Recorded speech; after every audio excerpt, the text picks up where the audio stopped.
बिस्मिल्लाहिर्रहमानिर्रहीम। अस्सलामु अलैकुम वरहमतुल्लाहि वबरकातुहू। अहले जन्नत का कद हज़रत आदम अलैहिस्सलाम के कद के बराबर होगा। उनका कद 60 हाथ लंबा था और 7 हाथ चौड़ा था। तो जन्नत में हमारा कद भी 60 हाथ लंबा और 7 हाथ चौड़ा होगा इंशाअल्लाहुल अज़ीज़। कोहनी से लेकर हाथ की बड़ी उंगलियों तक को एक शरई हाथ कहा जाता है और यह तकरीबन 18 से 19 इंच का होता है। इस हिसाब से 90 से 95 फुट लंबा और 10.5 से 11 फुट चौड़ा बनता है। अहले जन्नत के जिस्म पर बाल नहीं होंगे और उनके चेहरों पर दाढ़ी मूंछ भी नहीं होगी। सिर्फ सर के बाल, भौवें और पलकों के बाल होंगे। जन्नती खाएंगे और पिएंगे, लेकिन ना थूकेंगे, ना पेशाब करेंगे, ना पाखाना करेंगे, ना नाक सनकेंगे। एक ढिकार आएगा और मुश्क की तरह का खुशबूदार पसीना आएगा। इन दोनों से खाना हजम हो जाएगा। जन्नती जन्नत में जमा भी करेंगे, जिससे मुश्क की तरह का खुशबू जैसा पसीना आएगा। जन्नत में एक मर्द को 100 मर्दों जितनी ताकत दी जाएगी। जन्नत में हमारी उम्र 30 साल होगी और फिर मजीद कभी नहीं बढ़ेगी।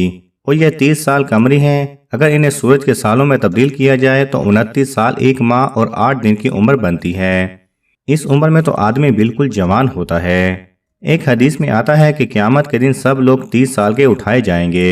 फिर अगर कोई अहले जन्नत होगा, उसको हज़रत आदम अलैहिस्सलाम का कद मुबारक दिया जाएगा और हज़रत यूसुफ अलैहिस्सलाम का हुस्न दिया जाएगा और हज़रत अयूब अलैहिस्सलाम का दिल दिया जाएगा और उम्र 30 साल ही रहेगी। और अहले जहन्नुम की उम्र भी 30 साल ही होगी, लेकिन उनका जिस्म पहाड़ जितना फूल जाएगा। जन्नत का एक दिन दुनिया के 1000 साल के बराबर होगा।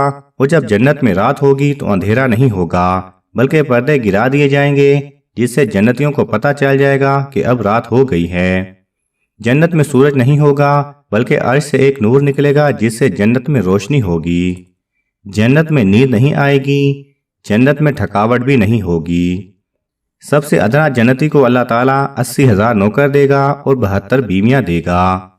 सबसे अदना जन्नती भी अपनी नेमतों, बागात, तख्तों और बीवियों को 1000 बरस की मुसाफत तक देखेगा। और अल्लाह के नज़दीक सबसे ज़्यादा इकराम वाला वो होगा जो सुबह और शाम अल्लाह ताला के चेहरे की तरफ देखेगा।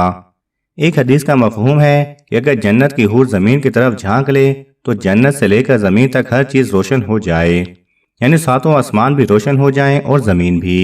अल्लाहु अकबर, सुबहान अल्लाह। एक हदीस में आता है कि दुनिया की ईमान वाली औरत उस जन्नत की हूर से, जिसका मैंने अभी जिक्र किया है, उस हूर से 70,000 गुना ज़्यादा खूबसूरत होगी। अल्लाहु अकबर, सुबहान अल्लाह। हदीस में आता है कि जन्नत की लड़की के सर के बाल सर से चलते हैं और पाँव की एड़ी तक आते हैं, यानी कि जन्नत की लड़की का कद 90 फुट है तो उसके बाल भी 90 फुट होंगे। जन्नत की हूर अपने शोहर की तरफ एक कदम रखती हैं तो उस एक कदम में 1 लाख नखरा अपने शोहर को दिखाती हैं। अहले जन्नत गोरे सफ़ेद रंग वाले होंगे, घुंघरियाले बालों वाले होंगे और सुरमगी आंखों वाले होंगे। नाज़रीन ग्रामी, हिंदुस्तान के बादशाहों में से एक नसीरुद्दीन बादशाह भी गुजरा है। वो बहुत ही नेक और सादा दिल इंसान था। सरकारी खजाने से अपने लिए एक पैसा भी ना लेता था। गुजर औकात के लिए उसने खुशनवीसी इख्तियार की। कलाम पाक और दूसरी किताबें लिखकर उनकी आमदनी से अपने अखराजात पूरे किया करता था। एक दफ़ा का जिक्र है कि कोई रईस नसीरुद्दीन बादशाह से मिलने आया। आपने उसे अपने हाथ से लिखा हुआ एक कलाम पाक दिखाया। रईस उसे देखकर बहुत खुश हुआ। फिर गौर से मुलाहिजा करके बोला, इसमें कुछ गलतियां हैं, उनको दुरुस्त फरमा लीजिए। रईस की निकाली हुई गलतियां हकीकत में गलतियां ना थीं। फिर भी नसीरुद्दीन ने बिल्कुल बुरा ना माना, बल्कि मुस्कुराकर उसका बहुत शुक्रिया अदा किया। जिन गलतियों की उसने निशानदही की थी उनके गिर्द हल्का बना दिया ताकि बाद में उनकी इस्लाह कर दी जाए। उस वक्त जो लोग वहां मौजूद थे बादशाह की खुश अखलाकी देखकर दंग रह गए। रईस के चले जाने के बाद बादशाह ने सब हल्के मिटा दिए। लोगों ने सबब पूछा तो बादशाह ने फरमाया, मुझे मालूम था कि गलती कोई नहीं है, मगर मैंने अपने मेहमान को शर्मिंदा करना या उसका दिल दुखाना नहीं चाहता था, इसीलिए अपनी गलतियों का इकरार करके उनके गिर्द हल्का बना लिया और अब वो हल्के मिटा दिए। बादशाह की खुश अखलाकी से दरबारी बहुत मुतासिर हुए। वो हैरान थे कि इतने बड़े बादशाह ने एक मामूली से रईस के दिल जोई के लिए इतने ज़बरदस्त अखलाक का मुजाहिरा किया। बादशाह का आला अखलाक दरअसल हमारे नबी पाक सल्लल्लाहु अलैहि वसल्लम के इस फरमान की इत्तबा में था कि जो शख्स अल्लाह और रोज़े आखिरत पर ईमान रखता है उसे चाहिए कि खूब अच्छी तरह अपने मेहमान की इज्जत और तकरीम करे। खलीफा अब्दुल मुल्क बिन मरवान बैतुल्लाह का तवाफ कर रहा था اس کی نظر ایک نوجوان پر پڑی جس کا چہرہ بہت پروکار تھا مگر وہ لباس سے مسکین لگ رہا تھا۔ خلیفہ عبد الملک نے پوچھا کہ یہ نوجوان کون ہے؟ تو اسے بتایا گیا کہ اس نوجوان کا نام سالم ہے اور یہ سیدنا عبداللہ بن عمر رضی اللہ تعالی عنہ کا بیٹا اور سیدنا عمر بن خطاب رضی اللہ تعالی عنہ کا پوتا ہے۔ خلیفہ عبد الملک کو دھچکا لگا اور اس نے اس نوجوان کو بلا بھیجا۔ خلیفہ عبد الملک نے پوچھا کہ بیٹا میں تمہارے دادا سیدنا عمر فاروق رضی اللہ تعالی عنہ کا بڑا مداح ہوں، مجھے تمہاری یہ حالت دیکھ کر بڑا دکھ ہوا ہے، مجھے خوشی ہوگی اگر میں تمہارے کچھ کام آ سکوں، تم اپنی ضرورت بیان کرو، جو مانگو گے تمہیں دیا جائے گا۔ نوجوان نے جواب دیا، اے امیر المومنین، میں اس وقت اللہ کے گھر بیت اللہ میں ہوں اور مجھے شرم آتی ہے کہ اللہ کے گھر میں بیٹھ کر کسی اور سے کچھ مانگوں۔ خلیفہ عبد الملک نے اس کے پرمتانہ چہرے پر نظر دوڑائی اور خاموش ہو گیا۔